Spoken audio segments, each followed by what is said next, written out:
What's going on, guys? Dane here, aka Dr. Autoflower, and we are back with another video. And we're going to do a video today on why you should still grow autoflowers and you should keep them in your garden. Pinch 420 just came out with a video on why you should stop growing autoflowers, and he did have some good points, but there's also a lot of good points why you should keep growing autoflowers.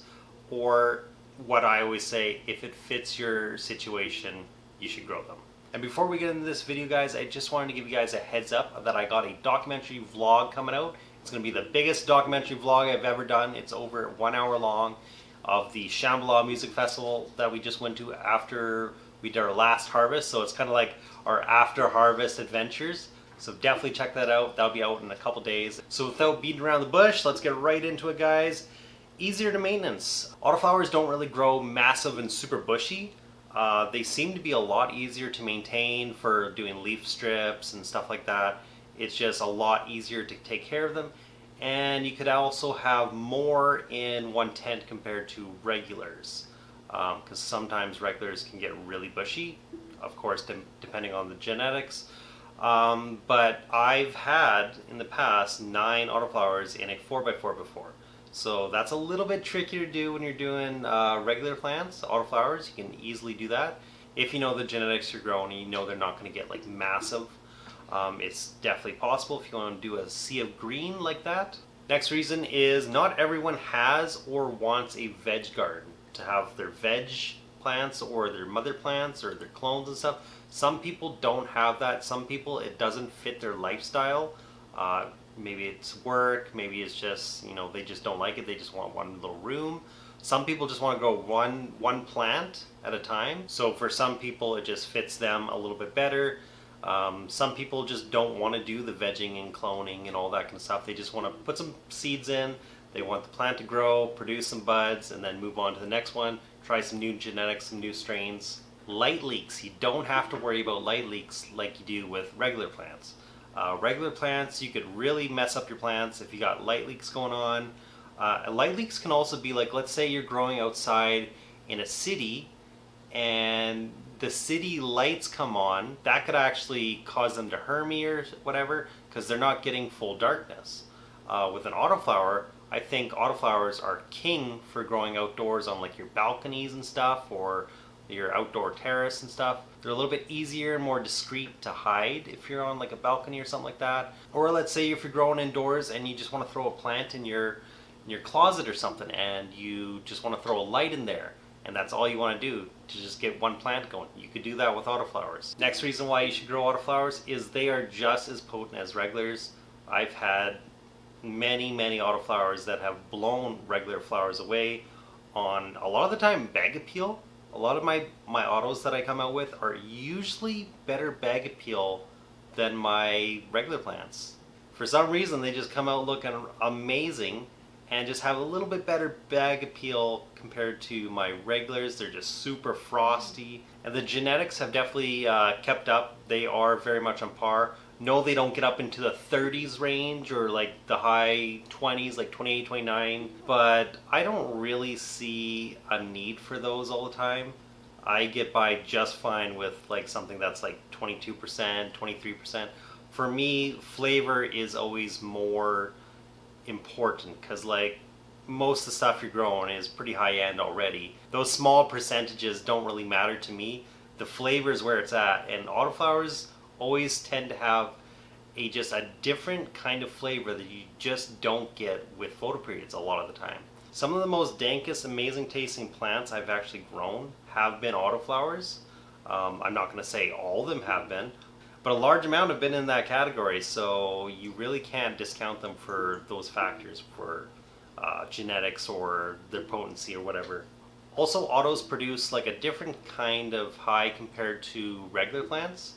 Also, autos seem to have a different kind of medicating effect on me compared to regular plants. There's always a slight variation, and for me I like to have breaks in between strains, because if you're smoking too much of one strain you kind of get too used to it. So I do like to have the option of bouncing back and forth, and the autos are really nice because it seems like a different high to it. So next reason is the quickness. They are done in, some of them, 8 weeks from seed. So once you plant them to when you harvest them, it can be done in 8 weeks, and you're getting some amazing smoke. For someone like me who likes to travel a lot sometimes, where I'm not always going to be in my house for the whole year sometimes. Sometimes we're gone for weeks at a time, for months at a time, and sometimes I gotta close my garden down. And once I get started again, I'm always starting some autoflowers right away because that's going to be my first thing to harvest, and it's going to be my like relief once I run out of my last harvest. I always get some autos going in the beginning because it just makes the next harvest faster to come, because I'll always be waiting a couple weeks or maybe a month or so more for my photo periods. Next reason is autos can be grown in climates where it's hard to grow photo periods. I know for me in northern Canada, it's almost impossible to grow photo periods outside.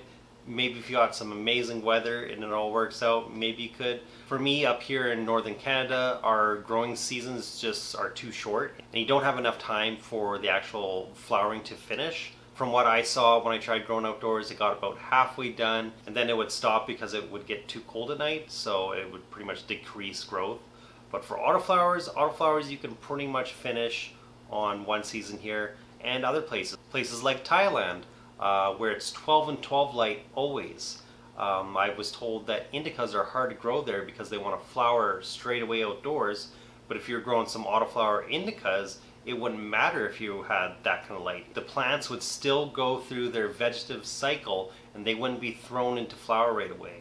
So you would kind of skip that because the autoflowers don't care about the light schedules. They only care about the days that they're alive. So for certain people in certain climates, it can definitely be beneficial. Next reason is if you're growing outdoors, autos are actually easier for stealth grows, for hiding them. Autos are just easier to hide. They don't get massive, a lot of them, so they can be hidden behind certain plants in your garden or something like that, or on your balcony. Or if you're doing stealth grows indoors, if you're doing like a little cabinet or something, obviously autos are going to be the way to go for that. And for some people, maybe a little cabinet is all they can do, so autos for them are the pretty much go-to best thing for them. Another reason why you should grow autos, a lot of people like to throw them in their bedrooms and grow them while they're vegging their photoperiod plants. If you have a decent enough light, you can definitely do that. If you have really low quality light in the bedroom, maybe not so much, but I definitely have done that before when I've been growing under like powerful lights. You definitely need to turn them down a bit. Some people like to raise their autos a little bit higher compared to their clones that they're vegging, and then the autos can get more power from the light and produce better quality buds. One of the main reasons why I always tell people they should grow autos is because autos make you a better grower, I feel, because they keep you on your toes. There's a saying I've heard before where anyone can grow an auto, but to grow an auto very well takes an expert or a master. And there's a lot of learning in between. To grow autos well, you definitely need to know what you're doing. Keeps you on your toes and keeps you sharp in the garden. That's what I always say. Some people don't like autos because you can't have mothers and clones and keep the genetics going like that. But what they are good for is breeding. So if you want to get into breeding, then autos might be a good way to get into that little niche, because you can do faster breedings with autos compared to photoperiods. And if you want a lifetime supply of autos, start learning how to breed and you will have a ton of seeds and you won't have to worry about buying auto seeds ever again. I know back in the day a lot of autoflowers would come unfeminized, so you could actually breed with them back in the day. Now a lot of them come feminized, so it makes it a little bit trickier, but they are out there and you can get your hands on them and you can start doing your own breeding projects, and it is pretty fun. So definitely recommend it if you are into autoflowers. And for me, why I like to keep growing autoflowers, like I said before, some of my dankest, most tastiest, most just like amazing buds I've ever grown, a lot of them, I'm not going to say all, but like if we're talking like top 10, there's definitely at least 4 that are making it in that top 10 are autoflowers. For me, I have grown some amazing gems, and because I do get a lot of different genetics, I don't worry too much about like, oh, I wish I could keep these genetics and keep growing them forever and all this. I really like to just try new stuff and see what's out there. And a lot of people are like that too, where they just want to try new genetics. Even with my regular plants, I don't really keep them more than 2 or 3 runs when I want to switch them out. So the whole worrying about cloning them and all that stuff doesn't really bother me. I'm more chasing those gem phenotypes you find in packs and just looking for those in different genetics and just seeing what I like.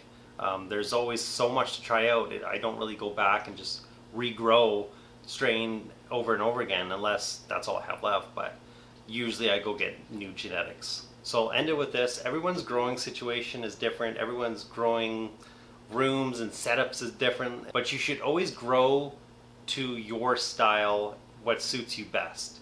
If autos suit you best, then grow autos. If they suit you just growing them a little on the side, do that. Or if they don't suit you at all, you know, it all depends on your style. I'll never say only grow autos or only grow photos. Just grow whatever suits your situation best. That's the main thing. So I'm going to wrap it up here, guys. Those are the reasons why I think you should still grow autoflowers. Let me know what you guys think. If you guys got anything to add, put it down in the comment section below. If you guys got any autoflower questions, put it down in the comment section below and we'll get to them in the next autoflower question answer video. Also, make sure you smash that like button. It really helps the algorithm. And also coming up this week, I got a documentary vlog dropping. It's my Shambhala after harvest documentary vlog, so definitely check that out. I think that'll be dropping here in a couple days, so stay tuned for that. Thanks everyone for watching, guys. Until next time, peace out and catch you guys later.